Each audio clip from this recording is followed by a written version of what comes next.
Hello friends, आपका स्वागत है आपके अपने YouTube channel A to Z NCERT facts में। तो जो हम लोग कर रहे थे जो आरआरसी आरआरबी का रेलवे रिक्रूटमेंट बोर्ड का जो हमारा ग्रुप डी का एग्ज़ाम हुआ था 133 शिफ्ट में 2022 में, उसी का पहला सेट हम लोगों ने कर लिया है। आज हमारा है दूसरा सेट और इसमें हम लोग पार्टिकुलरली साइंस के सवालों को अलग से स्क्रीनशॉट लेके जो आंसर की आया था उसी से, ताकि आपको एग्जैक्ट सवाल मिल सके उसी रूप में जिस रूप में एग्जाम में आया हुआ था वही हम लोग करने वाले हैं। आज हमारा सेट दूसरा है तो विथ एनसीईआरटी एक्सप्लेनेशन। चलिए शुरू करते हैं हम लोग आज का दूसरा वीडियो, जो है आपका 17/8/2022 का सेकंड शिफ्ट का। हम लोग उस दिन किए थे वो था फर्स्ट शिफ्ट का, आज हम लोग करने वाले हैं सेकंड शिफ्ट का। अगला वीडियो में हम लोग करेंगे थर्ड शिफ्ट का। तो आपका एक दिन का 3 एग्जाम हुआ था, तो पहला दिन कर चुके हैं, दूसरा हम लोग करने वाले हैं, तीसरा हम लोग आने वाले दिनों में करेंगे। तो चलिए बगैर टाइम देरी किए हुए हम लोग शुरू करते हैं आज का पहला सवाल। पहला सवाल हमारा क्या कहता है, देखें। पहला सवाल जो है वो आपका विद्युत चुंबकीय क्षेत्र के अंदर स्थित धारावाही चालक पर लगने वाला बल ज्ञात करने के लिए प्रयुक्त फ्लेमिंग के बाएं हाथ के नियम के अनुसार अंगूठा और तर्जनी क्या क्या को दर्शाता है, यही आपसे सवाल पूछा है। यह सवाल विद्युत धारा के चुंबकीय प्रभाव नामक पाठ, जो कि कक्षा 10 का पाठ है, उससे आपका पूछा गया है। कक्षा 10 का एनसीईआरटी से पूछा गया सवाल है। तो ये फ्लेमिंग का बाएं हाथ का नियम, ऐसे फ्लेमिंग के 2 हाथ के नियम होते हैं, एक दाहिने हाथ का नियम, एक बाएं हाथ का नियम, और एक होता है दाहिने हाथ का अंगुष्ठ नियम। तो नियमों में देखा जाए तो 3 नियम होते हैं। तो इस नियम में आपका क्या, फ्लेमिंग के बाएं हाथ के नियम से आपका क्या निकाला जाता है वो आपको बताएं। तो इसमें होता क्या है कि आपका 3 अंगुली है, 3 अंगुली, एक आपका है अंगूठा और एक आपका है तर्जनी और एक है मध्यमा। मध्यमा बीच वाली अंगुली को बोलते हैं, और तर्जनी हम लोग जो अंगुली, जो दूसरा अंगुली है उसे हम लोग तर्जनी कहते हैं, और अंगूठा तो आपको पता ही है। तो इसमें किस किस चीज़ को हम लोग दर्शाते हैं वो हम लोग देखेंगे। तो इसके आधार पर जो अंगूठा है और तर्जनी, देखिए धारा क्षेत्र, ऑप्शन बी चुंबकीय क्षेत्र बल, ऑप्शन सी बल चुंबकीय क्षेत्र, और उसके बाद ऑप्शन डी जो है आपका वो क्षेत्र और धारा है। तो इसका सही जवाब आपका है बल और चुंबकीय क्षेत्र।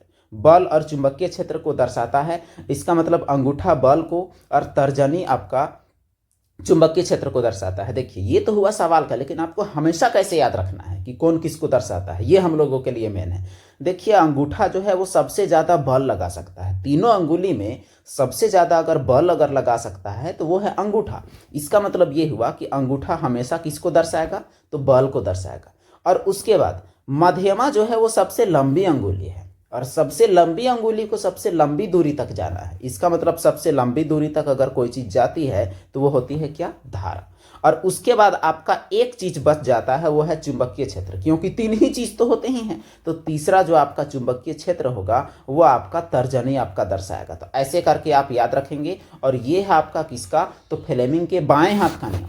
और यही चीज़ अगर दाहिने हाथ के नियम में अगर आ जाए, तो दाहिने हाथ के नियम में भी ज़्यादा कुछ नहीं है। दाहिने हाथ का नियम में जो अंगूठा है और उसके बाद जो आपका तर्जनी है और फिर आपका मध्यमा है, तो दाहिने और बाएं में आप पहले फर्क जानिए। देखिए जो बाएं हाथ का नियम है वो विद्युत मोटर में यूज होता है, विद्युत मोटर में, और जो बाएं हाथ का और दाहिने हाथ का नियम जो है वो विद्युत जनित्र यानी जनरेटर में यूज होता है। और मोटर में हम लोग क्या करते हैं, बल लगाते हैं, धारा उत्पन्न होता है। मोटर में बल लगाते हैं, धारा उत्पन्न होता है, और जनरेटर में धारा देते हैं तो बल उत्पन्न होता है। जनरेटर में ये फर्क है दोनों। मोटर में हम लोग धारा देते हैं तो बल उत्पन्न होता है, और ये जनरेटर में क्या होता है, हम लोग बल लगाते हैं तो धारा उत्पन्न होता है, करेक्ट करते हुए।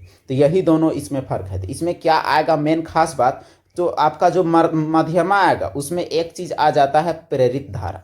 धारा के जगह में आपका आ जाएगा क्या चीज़, तो प्रेरित धारा। और जो तर्जनी है, तर्जनी के जगह में आपका वही कहानी, आपका चुंबकीय क्षेत्र ही आएगा, चुंबकीय क्षेत्र। और उसके बाद जो अंगूठा है उसके जगह में आपका बल ही आएगा। वही 3 मतलब सेम है, बस यहाँ आपको प्रेरित धारा आएगा। तो ये रहा आपका फ्लेमिंग के हाथ का नियम। उम्मीद है पहला वाला जरूर समझे होंगे। थोड़ा टाइम लगा क्योंकि एक्सप्लेन करने में थोड़ा समय जरूर लगता है। अगला प्रश्न हम लोग देखते हैं क्वेश्चन नंबर 6।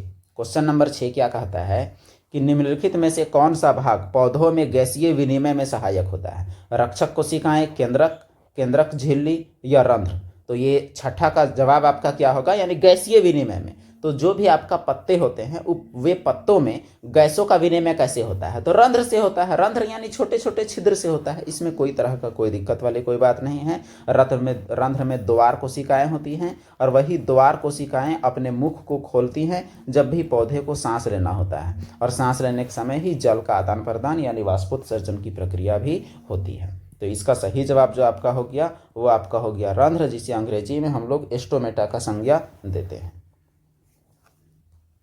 हमारा अगला प्रश्न है क्वेश्चन नंबर 11। ये जो सवाल है ये आपका सवाल कहता है कि इनमें से कौन विद्युत मोटर का आर्मेचर का भाग है। विद्युत मोटर में आपका ऐसा चुंबक होता है, एक होता है साउथ पोल, एक होता है नॉर्थ पोल, बीच में आपका ऐसे होता है आर्मेचर, और वही आर्मेचर आपका घूमता है और उसके बाद ऐसे रिंग बनता है, यहाँ रिंग, और फिर यहाँ से हमारा करंट वाला सिस्टम रहता है विद्युत मोटर में। तो विद्युत मोटर में हम लोग क्या करते हैं, करंट देते हैं, ये आर्मेचर घूमता है और इसी का घूमने का हम लोग मशीनी जो ताकत है उसका यूज करते हैं। तो ये जो पार्ट है इसको हम लोग बोलते हैं आर्मेचर। तो यही सवाल बोलता है कि आर्मेचर में मृदु लोहा कोर, कुंडली, चुंबक क्या होता है। तो आर्मेचर में सॉफ्ट आयरन तो होता ही है, इसमें कोई दो राय नहीं है। इसीलिए सॉफ्ट आयरन जो ऑप्शन ए जो मतलब क्या बोलते हैं ये वाला जो है आपका, ये आपका होगा ही सॉफ्ट आयरन, इसमें कोई तरह का कोई दो राय नहीं है। अब और क्या होता है, और इसमें साथ में कॉइल होता है यानी कुंडली होता है। चुंबक जो है वो आर्मेचर का भाग नहीं है, चुंबक आर्मेचर का भाग नहीं है। इसीलिए जो इसका जवाब हो जाएगा आपका 11 का, तो 11 का जवाब होगा डी, अर्थात 1 और 2 जो है यही दोनों आर्मेचर का भाग है। तो आर्मेचर का भाग क्या क्या हो जाएगा, 1 और 2, मृदु लौह कोर और कुंडली, जैसा कि आपने इमेज में भी देखा। अगला प्रश्न हमारा कहता है कि ये सवाल जो इसने भी बनाया है उसने अंग्रेजी में बनाया है। The IV graph of 3 resistance R1, R2, R3 is shown in the figure. The correct relation between R1, R2, R3। तो अब VI ग्राफ दिया हुआ है 3 प्रतिरोधों का, आपको तीनों का क्रम आपको सही से सजाना है। तो ऐसे सवाल में आपको क्या ख्याल रखना है ये आप गौर करेंगे। इसमें आपका जो ग्राफ है इसमें आप ढाल को मेन चीज़ बनाएंगे। ये आपका R3 है, R1 है, R2 है। ये जो R1 है, R2 है, इसका ढाल आपका सबसे कम है, और ढाल कम यानी प्रतिरोध ज़्यादा।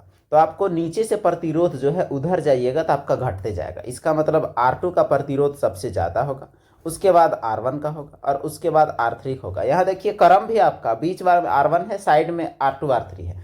तो ऐसे में आप नीचे से आप बढ़ते जाइएगा, यानी नीचे आपका सबसे ज़्यादा होगा और उसके बाद ये, उसके बाद ये, यानी इधर से आइएगा तो इधर से बढ़ेगा, इधर से जाइएगा तो इधर आपका घटेगा, ऐसा आपका होगा। तो इस हिसाब से आपका ये सा ऑप्शन आप मैच कराइए कि इसमें आपका कौन सेट कर रहा है, यानी R3 से बड़ा R1 से बड़ा R2, तो आपका ये ऑप्शन बी है, यही आपका है सही जवाब इसका। तो ऐसे सवालों में आप केवल एक ही चीज़ का ख्याल रखेंगे कि ढाल जिसका कम उसका प्रतिरोध ज़्यादा, दैट्स ऑल। अगला प्रश्न हमारा है क्वेश्चन नंबर 17। यह रासायनिक अभिक्रिया 10वां क्लास का ही है। तो आप गौर कर रहे होंगे 2022 में ज़्यादातर 10वां क्लास से सवाल पूछे गए हैं, जबकि 2018 में ज़्यादा 9वां क्लास से सवाल पूछे गए थे, और कुछ सवाल तो दोनों से थे। तो इस बार का एग्जाम में आपको दोनों ही कवर करके जाने पड़ेंगे। तो सवाल ये है कि निम्न से रेडॉक्स अभिक्रिया कौन नहीं है। तो रेडॉक्स क्या होता है, एक अभिक्रिया होता है आपका ऑक्सीकरण और एक होता है आपका अवकरण। तो ऑक्सीकरण में ऑक्सीजन जुड़ता है या हाइड्रोजन निकलता है, अवकरण में ऑक्सीजन हटता है या हाइड्रोजन जुड़ता है, यही है इसका कहानी। तो इसी का आधार पर हम लोग देखेंगे रेडॉक्स। हालांकि यहाँ हाइड्रोजन का यहाँ नहीं बल्कि यहाँ ऑक्सीजन वाला पार्ट है। तो यहाँ हम लोग देखेंगे कि कौन रेडॉक्स का उदाहरण नहीं है। तो चलिए पहला ऑप्शन से हम लोग चेक करते हैं। तो देखिए रेडॉक्स उसको बोलते हैं जहाँ ऑक्सीकरण और अवकरण दोनों होता है, यानी ऑक्सीजन निकलता भी है ऑक्सीजन जुड़ता भी है। तो यहाँ ध्यान दीजिए, जिंक से आपका ऑक्सीजन निकल रहा है, इसका मतलब इसका अवकरण हो रहा है, और कार्बन में आपका ऑक्सीजन जुड़ रहा है, इसका मतलब इसका ऑक्सीडेशन हो रहा है, यानी यह तो रेडॉक्स है, इसमें कोई दो राय नहीं है। ये जो पहला वाला, तो पहला वाला रेडॉक्स है, यानी ये आपका नहीं होगा। अब दूसरे ऑप्शन पर हम लोग जाते हैं। तो दूसरा ऑप्शन में क्या है, दूसरा ऑप्शन में आप गौर कीजिएगा, ये जो मैंगनीज है, मैंगनीज से आपका क्या हो रहा है, ऑक्सीजन आपका निकल रहा है, और ये जो हाइड्रोजन है, हाइड्रोजन में आपका क्या हो रहा है, ऑक्सीजन आपका जुड़ रहा है। तो ये भी आपका क्या है, तो ये भी आपका रेडॉक्स का उदाहरण है, यानी ये भी नहीं होगा, क्योंकि आपका पूछा है कि कौन नहीं है। अब यहाँ देखिए, यहाँ केवल ऑक्सीजन जुड़ रहा है, निकल तो कहीं नहीं रहा है। तो यह एक ऑक्सीडेशन है, ऑक्सीडेशन यानी ऑक्सीकरण अभिक्रिया, और जब दोनों होगा तभी रेडॉक्स होगा। इसका मतलब ऑप्शन 3। अच्छा, ऑप्शन 3 को हम लोग और एक बार एनालाइज करते हैं। ऑप्शन 3 आपका ऑक्सीडेशन। और तो ये सवाल में ऑक्सीडेशन के साथ एक और चीज़ आप गौर कर सकते हैं। यहाँ हम लोग एक कंक्लूजन हम लोग गलत निकाले कि डायरेक्ट में यह आपका रेडॉक्स नहीं होगा। यहाँ गौर कीजिएगा कि आपका जो सोडियम में आपका ऑक्सीजन जुड़ रहा है और ये ऑक्सीजन से आपका ऑक्सीजन घट रहा है, यानी O2 से आपका O हो रहा है। इसका मतलब यहाँ ऑक्सीडेशन और रिडक्शन आपका दोनों हो रहा है, यानी ये भी आपका रेडॉक्स है, ये रेडॉक्स है। इसका मतलब 3 नंबर भी आपका नहीं होगा। ऐसे सवाल आपको पहचानने की जरूरत है, हमें से भी मिस्टेक हुआ है अभी। अब देखिए, ये तीनों के तीनों आपका रेडॉक्स अभिक्रिया अगर है तो चौथा आपको चेक करने की क्या जरूरत है। इसका मतलब चौथा जो है वो आपका रेडॉक्स नहीं है, सीधी सी बात है, चौथा आपका रेडॉक्स नहीं होगा। ये तीनों में आप देखें कि तीनों में ऑक्सीकरण अवकरण आपका दोनों हो रहा है। तो अगला प्रश्न हमारा है क्वेश्चन नंबर 19। क्वेश्चन नंबर 19 में क्या कहता है कि मनुष्य के पाचन तंत्र में होने वाली कौन सी क्रिया गंदगी पर साबुन के पाइसीकरण क्रिया के समान होती है। सवाल को पहले समझिए। जो आपका गंदगी होता है, मान के चलिए आपका शरीर में या आपके कपड़ों में, उसके चारों तरफ से एक संरचना बनती है। ऐसे साबुन का या डिटर्जेंट का एक संरचना जब बनता है, इस संरचना को हम लोग बोलते हैं मिसेल। और यही मिसेल की संरचना साबुन का सफाई क्रियाविधि का मुख्य पार्ट होता है। तो यहाँ है पाचन तंत्र में भी क्या कुछ ऐसा होता है, और होता है तो वह किसके समान है, ये आपसे पूछा गया है सवाल। तो चलिए ऑप्शंस में गौर करते हैं। पित्त रस द्वारा क्षारीय माध्यम प्रदान किया जाना, यानी पित्त क्या है कि आपके भोजन में, आपके भोजन को क्षारीय बनाने के लिए पित्त रस आता है, यानी पित्त रस जुड़ जाता है इसमें तो वो क्षारीय बन जाता है। क्या आपका वो है पित्त लवणों द्वारा बड़ी वसा गोलिकाओं को छोटी गोलिकाओं में विघटित करना, यानी बड़ा वसा को छोटा गोला में बनाना। पित्त रस द्वारा एंजाइम द्वारा स्टार्च पाचन में मदद करना, या पित्त रस द्वारा अम्लीय माध्यम प्रदान करना। तो ये आपको देता है, मतलब ये क्या किसके समान होगा ये आपसे पूछा गया है। तो इसमें देखिए, साबुन का सफाई क्रियाविधि में क्या होता है कि उसको छोटे छोटे कण में तोड़ के और बाहर निकालता है। तो इसमें भी आप उसी का सिमिलरिटी आप देखिएगा तो आपको पता चलेगा कि यहाँ आप देखिए कि पित्त लवण का जो बड़ी वसा गोलिकाएं हैं उसको छोटी गोलिकाओं में तोड़ना, विघटित करना, ये है इसका मुख्य काम, और ये उसके समान है। क्योंकि जो वसा के कण है उसी का पाइसीकरण होता है, वसा के कण का ही पाइसीकरण होता है, बाकी भी यहाँ वसा का कोई काम नहीं है, इसीलिए बाकी आंसर आपका नहीं हुआ। अगला प्रश्न आप देखिए क्वेश्चन नंबर 25। क्वेश्चन नंबर 25 जो आपका है यह विद्युत चैप्टर से है। सवाल है कि दिए गए परिपथ में 4 ओम प्रतिरोध के टर्मिनल के बीच विभव ज्ञात कीजिए। अब देखिए 4 ओम वाला का प्रतिरोध विभव निकालना है। 4 ओम वाले से कितना जा रहा है और 6 ओम वाले से कितने जा रहा है वो भी हम लोग पता कर सकते हैं। और आपका टोटल वोल्टेज कितना है तो 5 है। तो देखिए इसको आप कोई भी विधि से आप बना सकते हैं। आपको दिमाग लगाना है कि सर्किट में उतना ही वोल्टेज दौड़ेगा जितना आप देंगे। तो आप कितना दिए हैं 5, आप दिए कितना है 5, और खाने वाले कितने हैं 4 और 6। अब ये किस अनुपात में खाएंगे जितना इसका प्रतिरोध है। तो चलिए इन दोनों का अनुपात निकाल लें। तो अनुपात निकालिएगा तो 2 से आप काटिए, तो 2 दूनी 4 और 2 तिया 6। इसका मतलब 2:3 में के अनुपात में यह वोल्टेज का खपत करेंगे। और टोटल वोल्टेज कितना है आपका तो 5 वोल्ट। तो इसको मान लीजिए कितना तो 2x, इसको मान लीजिए कितना तो 3x। तो 2 और 3 कितना x, 5x बराबर कितना हो गया 5 वोल्ट। तो x बराबर 5 और 5 कटे तो x बराबर कितना 1 वोल्ट। जब x बराबर 1 वोल्ट हुआ तो 2x वाला कितना खा रहा है तो 2x वाला 2x, यानी x की जगह में 1, यानी 2 वोल्ट आपका 2x वाला खा रहा है। और 3x वाला कितना खा रहा है तो 3 गुनी 1 यानी 3 वोल्ट। अब देखिए टोटल जोड़ने पर आपका 5 वोल्ट हो रहा है कि नहीं। तो 5 वोल्ट में 1 खा रहा है 2 वोल्ट, 1 खा रहा है 3 वोल्ट। अब देखिए इसका आपका सही जवाब क्या होगा 25वां का। तो 25वां का सही जवाब आपका डी होगा, क्योंकि ये आपका खा रहा है कितना वोल्ट 2 वोल्ट, और ये खा रहा है कितना वोल्ट 3 वोल्ट। अगर आपसे पूछा होता सवाल में कि 6 ओम वाला कितना खा रहा है तो आपका जवाब हो जाता ये वाला, लेकिन आपका जो सही जवाब है वो आपका ये हो रहा है।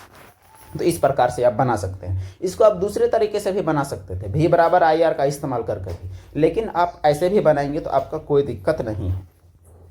अगला प्रश्न है, जब शुष्क बुझे हुए चूने का क्लोरीकरण होता है तो मुख्य उत्पाद क्या है। देखिए बुझा हुआ चूना की यार चूना का सिस्टम जानिए। सबसे पहले कैल्शियम ऑक्साइड जो होता है इसे हम लोग कहते हैं चूना, यानी बिना बुझा चूना। और जब आप इसमें पानी डाल दीजिएगा तो पानी डालने पर बुझ जाता है कोई भी चीज़, तो समझिए ये भी बुझ जाएगा। तो देखिए पानी डालने पर CaO कितना, O और O 2 ठो और H भी कितना 2 ठो, तो ये आपका हो गया बुझा चूना। इसको हम लोग बोलते हैं बुझा हुआ चूना। अब बुझा हुआ चूना में उसका क्लोरीनीकरण करेंगे, यानी उसको क्लोरीन से अभिक्रिया कराएंगे Cl2 से, तो आपका क्या बनेगा CaOCl2 आपका बनेगा। और इसे हम लोग कहते हैं कैल्शियम ऑक्सीक्लोराइड। तो मुख्य उत्पाद के रूप में जो आपका बनेगा वो आपका कैल्शियम ऑक्सीक्लोराइड बनेगा। हाइड्रोक्लोरिक अम्ल तो आपका HCl है, कहानी खत्म। बुझा हुआ चूना का तो काम ही कर रहे हैं, तो इसका मतलब उसका बिना बुझा हुआ चूना नहीं है। एसिटिक अम्ल ये भी नहीं होगा, इसका जवाब आपका ये होगा। तो इस तरह से हम लोग सवालों को अप्रोच करने का प्रयास करेंगे। इसका जवाब आप देख सकते हैं, इसका जवाब आपका ये रहा। अगला प्रश्न क्वेश्चन नंबर 31 सवाल है कि निम्न कथनों पर विचार करते हुए सही उत्तर का चयन कीजिए। निर्जल सोडियम कार्बोनेट का उपयोग सोडा एसिड अग्निशामक में किया जाता है, यानी आग बुझाने में सोडियम कार्बोनेट का उपयोग किया जाता है। सोडियम कार्बोनेट निर्जल वाला, वो भी सोडियम कार्बोनेट बोला यानी Na2CO3। और दूसरा कथन, निर्जल सोडियम कार्बोनेट को जल में घोला जाता है और क्रिस्टल के जल के 10 अणुओं वाले धावन सोडा क्रिस्टल प्राप्त करने के लिए उसका पुनः क्रिस्टीकरण किया जाता है। सवाल को पहले समझते हैं कि दोनों में क्या है, फिर देखेंगे कि कौन कथन सत्य है कौन नहीं। पहला जो कथन है वो आपका कहता है कि जो आपका सोडियम कार्बोनेट है Na2CO3, तो कहता है कि Na2CO3 का इस्तेमाल आग बुझाने में किया जाता है। यह बात आपसे बोला गया, आग बुझाने में।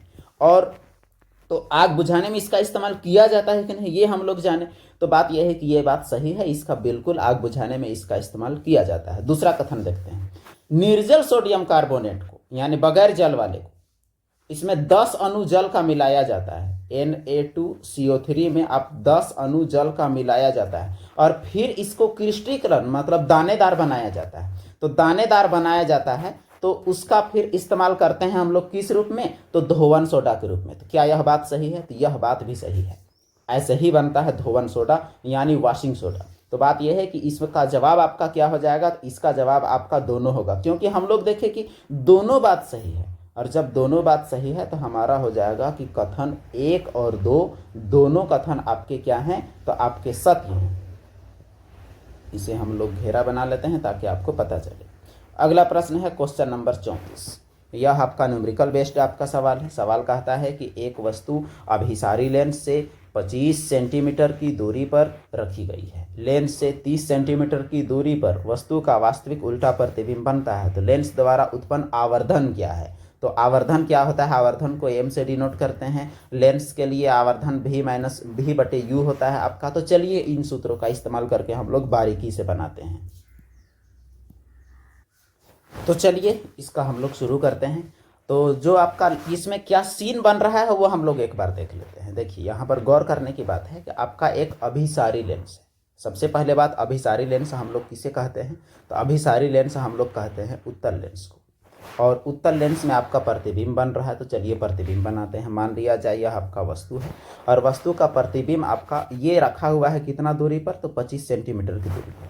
वास्तविक प्रतिबिंब बन रहा है, इसका मतलब अपवर्तन के बाद बन रहा है, यानी इस ओर बन रहा है जहां भी, लेकिन इस इधर बन रहा है। तो इधर जब बन रहा है इसका मतलब ये हुआ कि आपका प्रतिबिंब इधर है और उल्टा प्रतिबिंब है। वास्तविक हमेशा उल्टा होता है। कितना दूर में बन रहा है, तो 30 सेंटीमीटर की दूरी में बन रहा है। अब जो आवर्धन है उसके बारे में आप देखिए, इसके बारे में जानने से पहले आप देखिए कि जो वस्तु दूरी जो है आपका उसे हम लोग U से डिनोट करते हैं, जो प्रतिबिंब दूरी है उसे हम लोग V से डिनोट करते हैं। और आपका निशान की बात करें तो इधर का टोटल दूरी आपका माइनस में लिया आता है, इधर का टोटल दूरी आपका प्लस में। क्यों, संख्या रेखा भी आपका इधर में आपका प्लस में लिया आता है, इधर आपका किस में लिया आता है, माइनस में, आपको पता होगा इस वजह से। अब लेंस और दर्पण का आवर्धन, m जो होता है आवर्धन वो आपका दर्पण के लिए -V/U होता है। ये होता है किसके लिए, दर्पण के लिए। और उसके बाद m बराबर आपका होता है V/U, ये किसके लिए होता है, तो ये आपका होता है लेंस के लिए। तो यही सूत्र का हम लोग इस्तेमाल करने वाले हैं। तो देखिए यहाँ आपका क्या दिया हुआ है, यहाँ U बराबर आपका दिया हुआ है 25, वो होगा माइनस में। V बराबर आपका होगा 30, वो होगा प्लस में। अब देखिए जो m है वो हो जाएगा आपका V/U। तो V का मान आपका क्या है वो हम लोग देख ले जरा। तो भी का मान आपका क्या है, तो भी का मान आप देख सकते हैं कि भी का मान है 30 और u का मान कितना है 25। एक आपका माइनस में है, तो चलिए हम लोग माइनस भी देख लिए। अब आप इसी को हल करें, 5 छक 30 और 5 पचे 25, तो आपका कितना आया -6/5। तो यही आया आपका मैग्निफिकेशन का मान। तो चलिए हम लोग देखते हैं कि ऐसा आपका ऑप्शन में है कि नहीं है। तो देखिए आपका ऑप्शन सी आपको बुला रहा है, -6/5 इसका सही जवाब है क्वेश्चन नंबर 34 का। तो ऐसे आप अप्रोच कर सकते हैं कोई भी इस प्रकार के सवाल का। अगला प्रश्न, सवाल कहता है कि साइक्लोहेक्सेन में कितने कार्बन कार्बन बंध और कितने कार्बन हाइड्रोजन बंध और कुल कितने बंध। तो सबसे पहले आपको साइक्लोहेक्सेन के बारे में समझना पड़ेगा। साइक्लोहेक्सेन क्या है। हेक्स मतलब होता है 6 और हेक्सेन यानी ये कार्बन कार्बन की बात है। हेक्स मतलब 6, साइक्लो मतलब गोल। तो चलिए इसे हम लोग बनाते हैं। तो 6 कार्बन वाला एक यौगिक हम लोग बनाते हैं, ये हुआ 6 कार्बन का। अब देखिए यहाँ आप बॉन्डिंग आप बनाते जाइए, ऐसे कार्बन 4 बंधन बनाता है, आपको याद रखना है। अब देखिए इस कार्बन का कोई भी, ये कार्बन जो है इसका आपका क्या है 2 बॉन्ड बन गया है। तो हाइड्रोजन वाले कितने बनेंगे, तो हाइड्रोजन वाले बनेंगे 2। अब सब में आपका 2-2 बनेगा, क्योंकि 2 तो दोनों तरफ बना हुआ है। देखिए एक इधर और एक इधर बना हुआ है, तो सबके कितने बनेंगे, तो सबके 2-2 हाइड्रोजन वाले बन जाएंगे सबके। अब उसके बाद हम लोग बॉन्ड गिनने का काम करें, फिर आपका जवाब आपके हाथ में होगा। अब देखिए कार्बन कार्बन के बीच कितने बॉन्ड हैं, तो कार्बन कार्बन के बीच आप गिनिए तो पता चलेगा 1 2 3 4 5 6। तो कार्बन कार्बन वाला जो बॉन्ड है उसका गिनती आपका क्या है, तो उसका गिनती 6 है। तो देखिए 6 कार्बन कार्बन बॉन्ड हो गया। और उसके बाद कार्बन हाइड्रोजन वाले बॉन्ड कितने हैं, तो हर एक कार्बन के साथ 2-2 है। तो 1 2 3 4 5 6, यानी 6 दूनी कितने हैं 12 है। अब देखिए 6 और 12 मिला के कितने हुए 18। अब वही ठीक आप कर दीजिए, 6 12 18 जिसमें है वही आपका होगा सही जवाब। तो इसका आंसर 40 का जवाब है आपका क्या, तो वो जवाब आपका बी है। तो इस प्रकार से आप सवाल को बना सकते हैं। यह भी सवाल 10वां क्लास के एनसीईआरटी से आपका डायरेक्ट उठा के पूछा गया है। अगला प्रश्न ये भी 10वां क्लास का रंग बिरंगा संसार से है। तो सवाल कहता है निम्नांकित चित्र में आपतित किरण और निर्गत किरण को कैसे दर्शाते हैं, किससे दर्शाया गया है। देखिए आपतित जो आ रहा है, निर्गत जो चला जा रहा है। तो देखिए आने वाला किरण कौन है AB, जाने वाला किरण कौन है CD। इस सवाल में कोई दम नहीं है। तो देखिए आपतित किरण में आप मारिएगा किसको, AB को, जाने वाला में किसको मारिएगा CD को। तो आपका 41 का जवाब आपका सीधे होना चाहिए आपका D, इसमें कोई किस्म का कोई दो राय नहीं है। ये आपका हो गया आपतित किरण, ये आपका हो गया निर्गत किरण, ये प्रिज्म का चित्र है।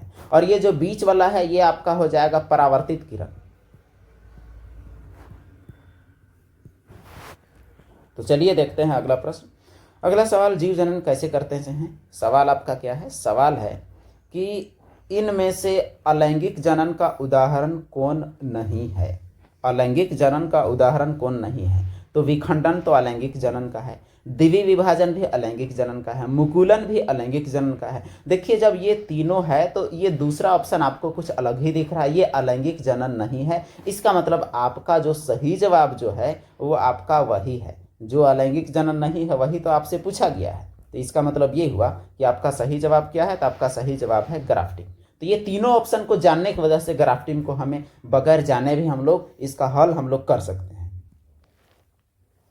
लेकिन अगर आप ग्राफ्टिंग का अगर आप मतलब अगर देखें तो ग्राफ्टिंग का मतलब होता है कलम करना, और कलम करना भी एक अलैंगिक जनन ही है। तो इस तरह से देखा जाए तो यह सवाल जो है यह सवाल अपने आप में रॉन्ग है। ऐसे सवाल में हम लोग क्लेम भी कर सकते हैं। तो ग्राफ्टिंग जो है इसे तो कलम करना कहते हैं। तो कलम करना भी आपका क्या हुआ, तो यह आपका देखिए तीनों ऑप्शन जानने के आधार पर हम लोग इसको टिक कर दिए। यही जवाब रेलवे के द्वारा भी प्रोवाइड किया गया है, लेकिन ऐसे एरर्स मिलते हैं। चलिए कोई बात नहीं, ये सभी अलैंगिक जनन के ही उदाहरण हैं। अगला प्रश्न हमारा है क्वेश्चन नंबर 52। इसमें कहता है एक गोलीय दर्पण के ध्रुव और वक्रता केंद्र के बीच की दूरी इसकी फोकस दूरी के पदों में कितना के बराबर होता है। इस सवाल को थोड़ा बारीकी से समझते हैं। कोई भी आपका गोलीय दर्पण आपका होगा, कोई भी गोलीय दर्पण, तो उसका क्या सीन है वो हम लोग देख लेते हैं। ये गोलीय दर्पण आपका हुआ, और ये गोलीय दर्पण किसी गोले का तो भाग रहा ही होगा। जिस गोले का भी भाग रहा होगा, जिस गोले का यह भाग रहा होगा उस गोले का जो केंद्र होता है उसे हम लोग बोलते हैं वक्रता केंद्र, जिसे C से आपको डिनोट करते हैं। और उसके बाद ध्रुव जो है उसे हम लोग P से डिनोट करते हैं। वो आपका ये रहा आपका ध्रुव, ये रहा आपका वक्रता केंद्र। दोनों के बीच में आपका जो होता है वो होता है आपका F यानी फोकस। अब देखिए ये आर जो होता है ये आपका ध्रुव और वक्रता केंद्र के बीच की दूरी, और एफ जो होता है वो आपका ध्रुव और फोकस दूरी के बीच की दूरी। अब एफ का दुगुना आर होता है, एफ का दुगुना क्या होता है आर, तो इसका मतलब जो आर बराबर जो हो जाएगा वो आपका 2f होगा, और एफ बराबर जो हो जाएगा वो आर का आपका आधा होगा। यानी आर का आधा आपका एफ है और एफ का दुगुना आपका आर है। तो इसी को आप एफ के पदों में कैसे लिखेंगे, तो ये तो आपका आर का पद में है, एफ के पद में आप क्या लिखेंगे, तो 2f लिखेंगे। तो इसका सही जवाब आपका क्या हो जाएगा, तो इसका सही जवाब 2f, क्योंकि सूत्र होता है आर बराबर 2f। क्यों होता है, कैसे होता है, यह आपने देखा।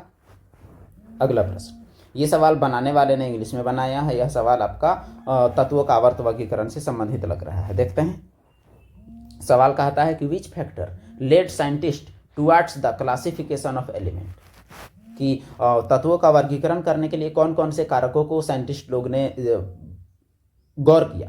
तो तत्वों को अलग अलग रूप में बनाने की विधि, different method of synthesis of element, different source of element, यानी तत्व को कहाँ से प्राप्त करते हैं, डिफरेंट प्रॉपर्टीज ऑफ एलिमेंट, कि तत्वों के क्या गुण हैं। तो उन लोग वर्गीकरण करने समय दो चीज़ों को खास तौर से रखें, और वो जो चीज़ है, दो चीज़ क्या, बहुत सारे चीज़ों को रखें, दो चीज़ नहीं, दो चीज़ हम लोग क्यों कहेंगे, तो इसका जो आपका जैसे डिफरेंट प्रॉपर्टी, ये आपका सबसे पहले इन लोग इंपॉर्टेंट में रखे, सबसे इंपॉर्टेंट में उन लोग अगर कोई चीज़ को रखा है गौर से, तो डिफरेंट प्रॉपर्टीज को।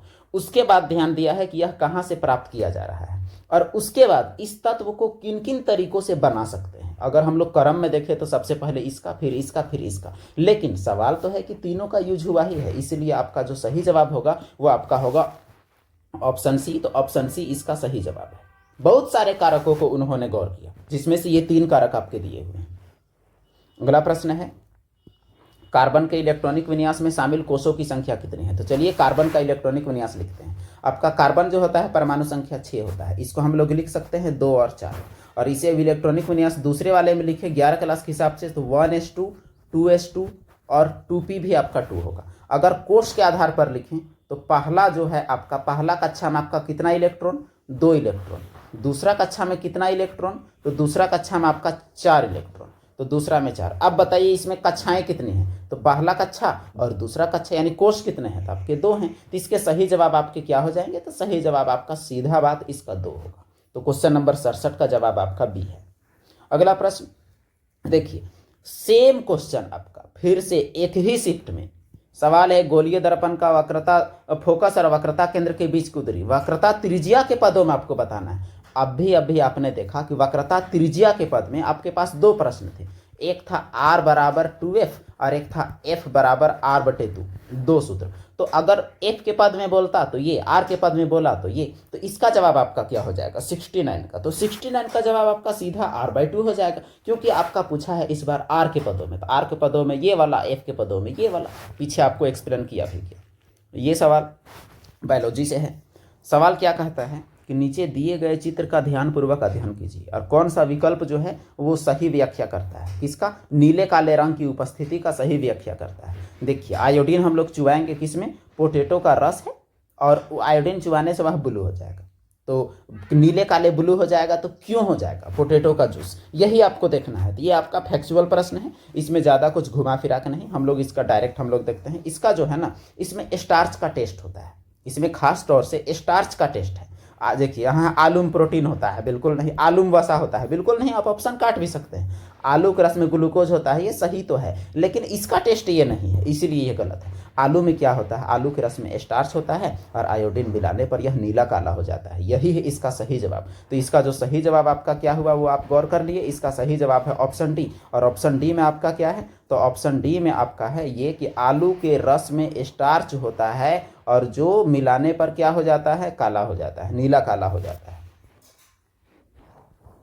अगला प्रश्न क्वेश्चन नंबर 72, ये प्रश्न भी 10वां क्लास का पहला चैप्टर से है। सवाल कहता है कि कोई भी अभिक्रिया जो अविलेय अवक्षेप उत्पन्न करे वह क्या कहलाता है। देखिए जब कोई अभिक्रिया होता है तो कोई चीज़ ऐसे बनते हैं जो घुलते नहीं हैं, और ऐसे अभिक्रिया को अवक्षेपण अभिक्रिया कहते हैं। जिसमें कोई चीज़ ना घुले, राख जैसा पदार्थ मिले, उसको अवक्षेपण अभिक्रिया कहते हैं। विस्थापन जिसमें कोई चीज़ दूसरे को हटा दे, जैसे आपका Cu है और आपका एल्युमिनियम है, और उसके बाद चलिए दूसरा उदाहरण लेते हैं, ये उदाहरण आपका सही नहीं होगा, देखते हैं। जैसे मान के चलिए Zn है और CuSO4 है, तो क्या होगा, कि Z2SO4 Cu को हटा दिया तो ये आपका विस्थापन है। रेडॉक्स में क्या है, ऑक्सीजन का जुड़ना घटना एक साथ होता है। अब घटन अभिक्रिया किसे कहते हैं, जिसमें हम लोग एक चीज़ को दो चीज़ों में तोड़ते हैं, जैसे CaCO3 इसको हम लोग तोड़ सकते हैं CaO और Ca2 में। तो टूटने वाले को अपघटन, जुड़ने वाले को संयोजन, और ऑक्सीजन का जुड़ना घटना दोनों हो तो रेडॉक्स, एक दूसरे को हटाए तो विस्थापन, अघुलनशील चीज़ बने तो अवक्षेपण। ये रहा आपका इसका एक्सप्लेनेशन। अगला प्रश्न है क्वेश्चन नंबर 79। सवाल कहता है कि दिए गए प्रतिरोध R को दो भाग में बांटते हैं, यानी ये आपका प्रतिरोध है जिसे ऐसे डिनोट करते हैं, इसे दो भाग में बांट दिए तो प्रत्येक भाग का प्रतिरोध क्या है, तो प्रत्येक भाग का प्रतिरोध आपका आधा हो जाएगा। इसमें कोई तरह का कोई किंतु परंतु वाली कोई बात नहीं है। यानी ये अगर R है तो ये आपका हो जाएगा R/2, ये आपका हो जाएगा R/2। दोनों का आप जोड़िएगा R/2 और R/2 को, तो नीचे आपका 2, ऊपर आपका 2R, कट के आपका फिर से आया वही, क्योंकि तोड़े जिसको तो जोड़ने पर तो वही आना चाहिए, इसलिए इसमें कोई की तरह का कोई दिक्कत वाली कोई बात नहीं है। इसका जवाब आपका ये है। अगला प्रश्न क्वेश्चन नंबर 88। सवाल कहता है कि किशोरावस्था के दौरान मानव शरीर में अनेक बदलाव होते हैं, निम्न में से कौन सा परिवर्तन केवल लड़कियों की लैंगिक परिपक्वता से संबंधित है। मुहासे और तैलीय युक्त त्वचा स्त्री पुरुष दोनों में होते हैं। शरीर के विभिन्न हिस्सों पर बालों का बढ़ना स्त्री पुरुष दोनों में होते हैं। उनकी दिखावट के प्रति सचेतता ये भी दोनों में होती है। स्तन ग्रंथियों का वृद्धि ये केवल लड़कियों में होता है। तो इसका सही जवाब जो आपका हो जाएगा ये क्या होगा, तो इसका जवाब है ऑप्शन नंबर आपका डी। तो ये जीव जनन कैसे करते हैं पार्ट से आपका है। अगला प्रश्न क्वेश्चन नंबर 92। निम्न में से किस तत्व का आणविक रूप में परमाणुओं की संख्या सबसे अधिक होती है, फास्फोरस, नियोन, आर्गन और सल्फर। तो देखिए इसमें क्या है, फास्फोरस का मैक्सिमम होता है P4, Ne तो Ne ही रहता है अक्रिय गैस है, आर्गन का आपका आर्गन ही रहता है, लेकिन सल्फर का S8 बनता है। तो सबसे अधिक परमाणु किस में है, आपका S8 में है। तो इसीलिए इसका जो सही जवाब हो जाएगा वो आपका हो जाएगा सल्फर। अगला प्रश्न, बनाने वाले ने इस सवाल को इंग्लिश में बनाया है, कोई बात नहीं। Formation of urine in the kidneys involve the given 3 process in which of the following sequence. यानी जो किडनी में आपका यूरिन का जो फॉर्मेशन होता है वो 3 प्रोसेस से होता है। तो सीक्वेंस से आपको बताना है कि सीक्वेंस में इसका क्या है और कैसे कैसे आपका होता है। तो इसका सीक्वेंस जो है वो हम लोग गौर करते हैं कि इसका क्या हो सकता है। देखिए सबसे पहले आपका होता है फिल्ट्रेशन, फिर सेलेक्टिव री एब्जॉर्प्शन, फिल्ट्रेशन के बाद जो उससे बच जाता है उसका री एब्जॉर्प्शन होता है, यानी दोबारा में उसका अवशोषण होता है, और बाद में उसका उत्सर्जन एलिमिनेशन होता है। यानी फिल्ट्रेशन पहले, एलिमिनेशन बाद में। इसका मतलब ये हुआ कि पहले ऑप्शन से हमारा तो पता चल गया कि इसका सही जवाब क्या होगा, बाकी ऑप्शन चेक करने का जरूरत ही नहीं है। तो ये हुआ इसका सही जवाब।